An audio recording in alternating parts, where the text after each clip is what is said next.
Hey guys, it's time to learn a little more about Starcraft. I'm your host Magnet, and today we're going to be learning about using Blink in PvZ, whether it's for some sort of big timing, whether it's for just to be safe, and we're going to be talking a lot about the micro and control and different decision making that these players make throughout a game, while using Blink as a central part of their strategy. So we're going to see a lot of different stuff here. We'll go ahead and just jump right into the game.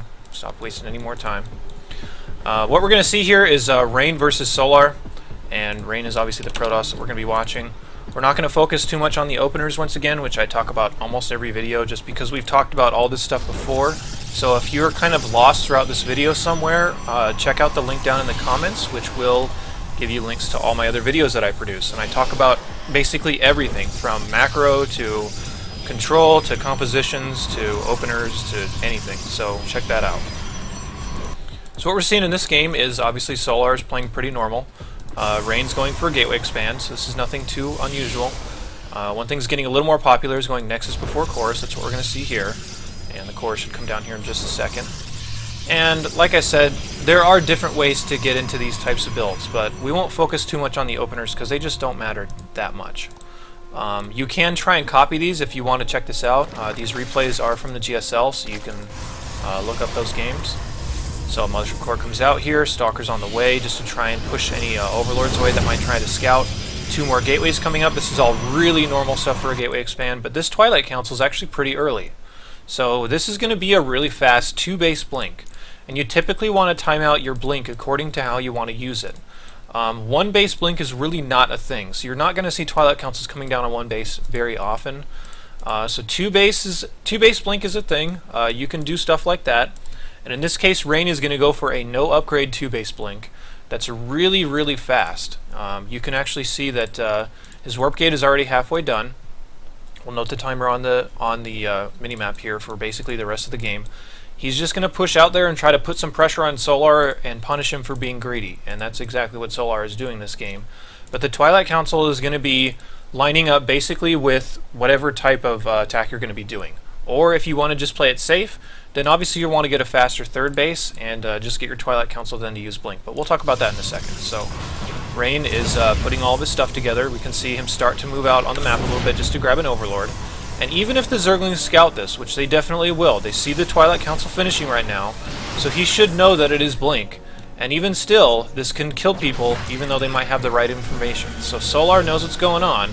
But Rain at this point is starting to warp in right as soon as his warp gate's done and starting to walk across the map. This is a little bit of an interesting play because if the Zerg makes a lot of units expecting you to be on the map this fast, then they won't have as many drones. You can recall and just move out when your blink finishes so you're a little more safe.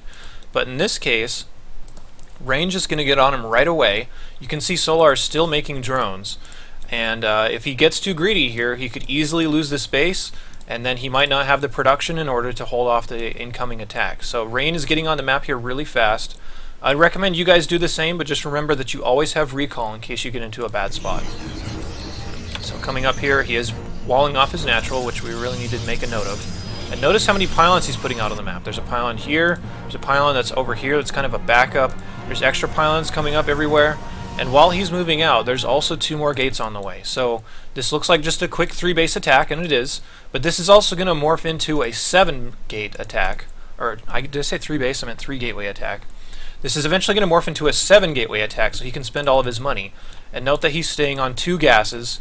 The other 2 at the natural are not taken. So this is just a really fast timing that you can use. And I assure you, if you hit these exact timings, 8 Stalkers on the field at about 7:45 attacking his base, not many Zergs are going to be able to hold that off. So Rain coming in here, he's just going to snipe down whatever he can, going to kill the base considering Solar has no units right now. Notice that he's not being overly aggressive. You might as well just take what you can get, and he always does have that recall available if he gets into trouble. So he knocks down that base. Like we were talking about, it's going to be 7 gates, so 4 more in addition to the 3 that are already done or on the way. And Blink is about done here, so he's getting that as fast as he can. He's still going to keep being aggressive here, and once Blink finishes up is when we're going to start talking a little bit about the micro that you need to do with it. So what we're going to see is now Blink is done. Now all you need to do at this point is blink your Stalkers back as soon as they lose their shields. So as soon as these ones lose all their shields, you don't want them to take any hull damage, so they can blink back maybe somewhere about right here, just right behind your army, so that they're not taking damage and they're still firing. And then they regenerate their shields and they're back at full health. So that's the whole idea with using Blink in this matchup. So you're going to see Rain start to control this a little bit. As soon as these Stalkers start to take too much damage, as far as the shields are gone, he blinks them back right away. You can see him continue to do that over and over. And that's going to be the whole goal here, is just continue to make Stalkers. And while you're warping in, if you don't have the gas to keep making Stalkers, you can just warp in Zealots to tank the damage from Zerglings or Roaches or whatever. As long as your Stalkers are staying alive, that's the whole idea here. And we could even just sit here and watch the units lost tab and note that Rain has not lost a single thing. And if he continues to not lose a single thing, especially a single Stalker, then there's just no way Zerg can beat this, because Protoss is still killing stuff while losing no units. So, continuing to press up here. All you really have to do from this point is just keep controlling those Blink Stalkers properly. You want to try to not get surrounded if you can help it, but there's no production back here, so he doesn't really have to worry about that. So let's say you were somewhere like right here. You don't want to get surrounded on both sides from everything, so you don't have a safe place to blink to. So if you do wind up getting surrounded for whatever reason, remember, like I've said before, there's always that recall option available that you can use and go back home and then restart the attack if you need to.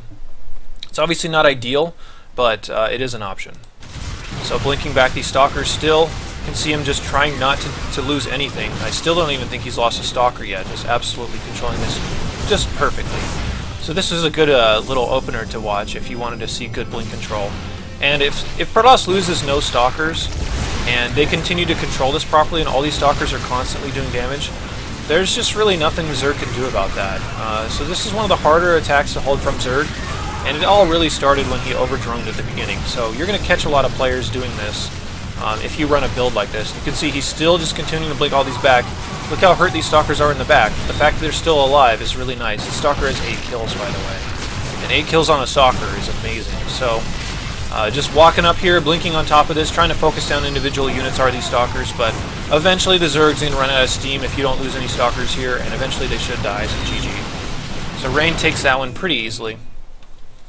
And that's a good example of a really fast blink attack. There are some a little later 2-base blink attacks that you can get involved with, but that one's one of the better ones I've seen in a long time, specifically because it moves out so fast. Now Hero is going to do something a little bit different here against DRG. And Hero was kind of known for pioneering a lot of the 3-base blink styles that you see nowadays. So that's what we're going to see, and we'll see Hero kind of develop into that. He's going to open up a little bit differently as well, just showing that it is possible to open up with whatever opener you're more comfortable with, whether it's Forge or Gateway Expand. So Forge is going to be on the menu here for Hero. I'll get the names up, by the way. And yeah, so we're not going to pay too much attention to these openers, because like I said, we've already covered these in quite detail in previous videos, so check those out if you need to. And he's just going to try to get his Nexus down here, going to continue on with a Gateway, eventually a Cannon to start trying to block this off from Zerglings and whatnot. He does need to re-verify that there's no cheeses on the way, because this is one of the bigger things with 3 bases, is that you need to be able to confirm that they are just macroing behind it. If you try to just take a 3rd base against a Zerg that's being really aggressive on 2 bases, most of the time you shouldn't be able to do anything with that. So that's the one thing you need to be sure of, is that they take a 3rd so that you can take your own and defend it and eventually try to punish them with your blink.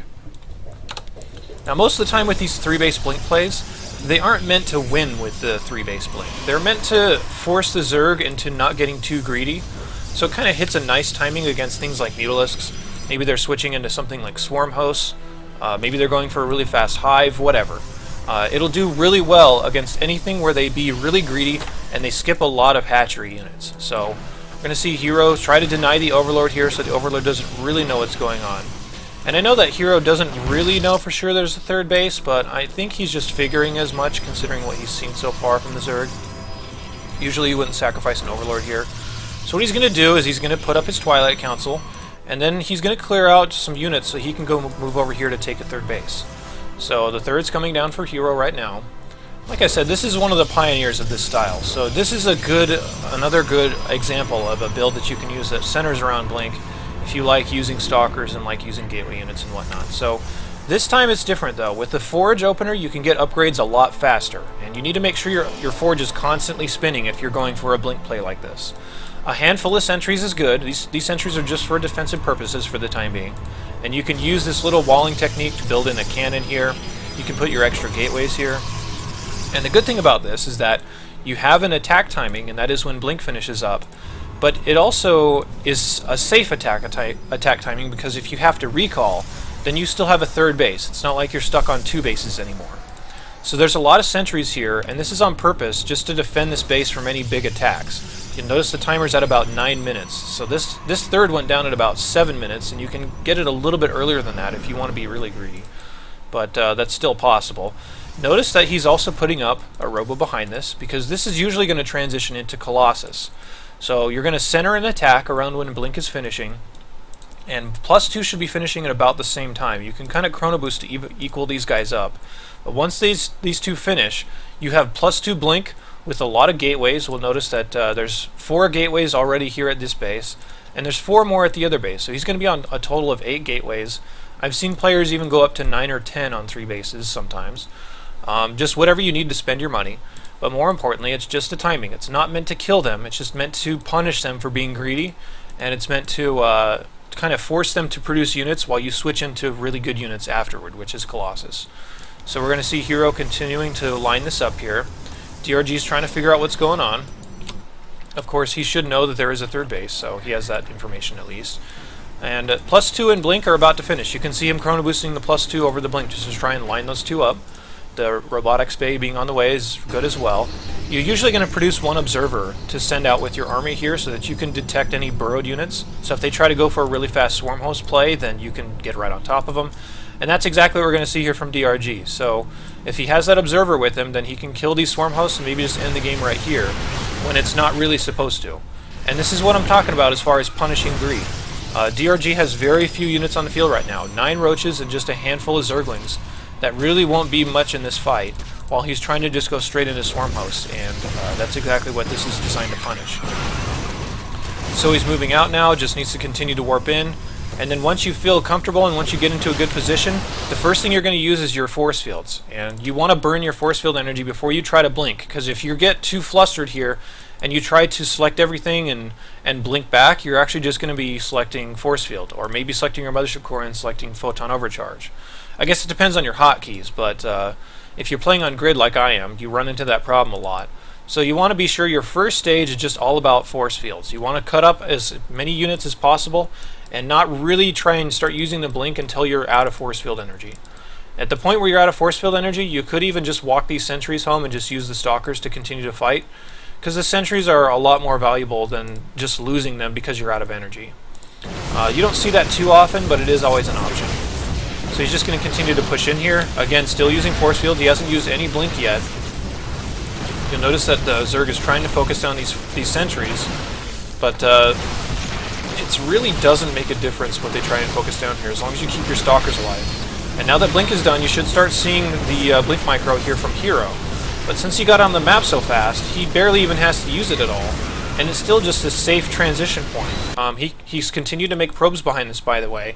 So he's even on 54 probes. And he should be able to get his Colossus tech here in just a little bit. As you can see that his money is about lining up for that right now. But he's more focused on the attack, obviously, considering he's seeing so little units here out of DRG. So continuing to attack here.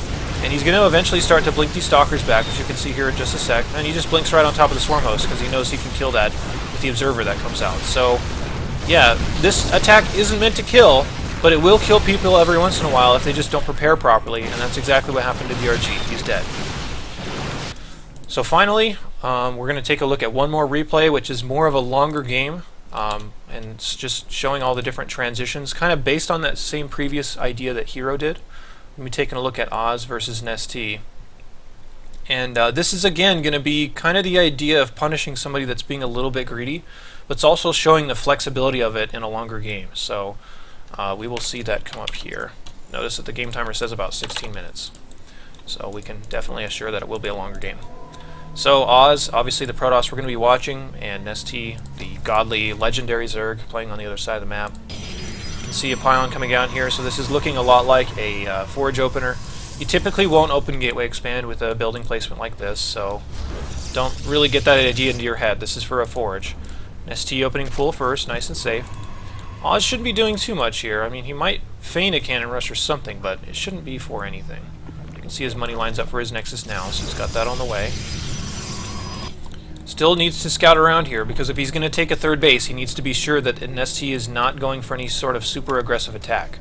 So he needs to keep this probe alive, he needs to verify there's a third base here, and once he knows that, he can play normally like he expected. And his expected play, of course, like we're talking about, is going to be Blink. So walking around here on the map, just trying to reconfirm that there is a third base, doesn't see one here. He's also going to try to get into the main, because if you see any gas mining, that'll indicate that they're being aggressive as well, and you'll need to change up your build a little bit. But Blink, typically, since you start producing extra units here, maybe 2 or 3 units off of your gateway before you try and take a third, or before you show any tech or anything, is pretty common. So Oz, like we talked about, getting his forge upgrades going. It's only attack upgrades, you don't really need to care too much about armor. So just attack upgrades on the way here for Oz.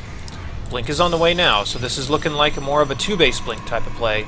But we're going to show the versatility of it if that's not exactly what you had planned. And there's more gateways coming up here, so if he doesn't win with this attack right here, that doesn't necessarily mean the game is over. And knowing NST, everyone knows that NST loves to go Spire, so we may be expecting something like that here in the near future.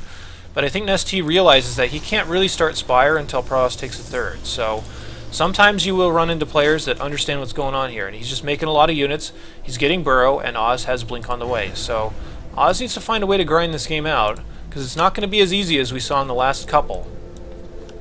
So, making a lot of Stalkers here, he's obviously just waiting for Blink to finish up, considering he can see that there are a decent amount of units, and if he tried to get on the map with all these, he would basically just recall right away. So, Oz just going to continue to wait here. One thing he's kind of slacking on that I have to criticize him for is he doesn't have +2 on the way, which is a really important upgrade. But reinforcement pylon's going to be coming up here, so there we go. And the attack has begun, and if he gets into a lot of trouble here, he can just go ahead and go home. Now, he has no idea this burrow is underway, so if he gets surrounded, like I said, you can recall, like we were talking about in the other games. And you might look at this and say, well, this looks really bad. I mean, I don't know how Oz is supposed to recover from this. And he's going to try to recover the best he can, obviously, but a Robo's on the way, considering the longer-term play is going to be eventually for things like Colossus. Now, since he got pushed away this early, he can still think about taking a third base. That is always an option. We'll have to see what he wants to do. +2 is on the way. NST is going to start getting into things like Swarm Hosts or maybe Hive Tech, which is pretty rare for this early in the game. But at this point, you need to understand that there's not going to be a whole lot you should be able to do most of the time against a force that's this big. And if you've already used one recall, you can expect that his army is already better than yours. So, Swarm Hosts are now on the way here for NST. And Oz moving out on the map, and he's going to try and catch little groups of units here and there. That's always an opportunity you can try and take every once in a while. And again, you do need to make sure you are walled off back at home, because considering small little counters like this are definitely a threat. So Oz still continuing to push in here, and this is the second stage of his attack. And notice that we said before, if the Zerg tries to tech too fast and they're not ready for whatever you bring out, they could just eventually die from an attack that you push out here. So this is a second stage 2-base Blink that the first one got basically pushed back really early. But like we said, because it got pushed back that early, that means that NST wasn't on that many drones. You can see the drone count's 48 to 47 still. So if you get pushed back that early, recalling is not the end of the game. So getting on top of this, again using his force fields first and then using his Blink later, just trying to keep his Stalkers alive for as long as possible. Again, you do need a reinforcement pylon. That's a really big deal in all this. It's making sure that you have that. Considering he knows there are Swarm Hosts on the way, he should be producing an Observer here pretty soon. Back at home, you may experience some counterattacks every once in a while, but you can just use sentries and stuff to try and wall off, buy as much time for your cannon as possible, assuming you did open that way. But going off of what's going on back here, if you hold a counterattack like that, if you get on top of their tech, if they're caught switching like we're seeing here, then all of a sudden the Blink looks really good, and you're pretty far ahead. Back at home, Oz still defending from this pretty well.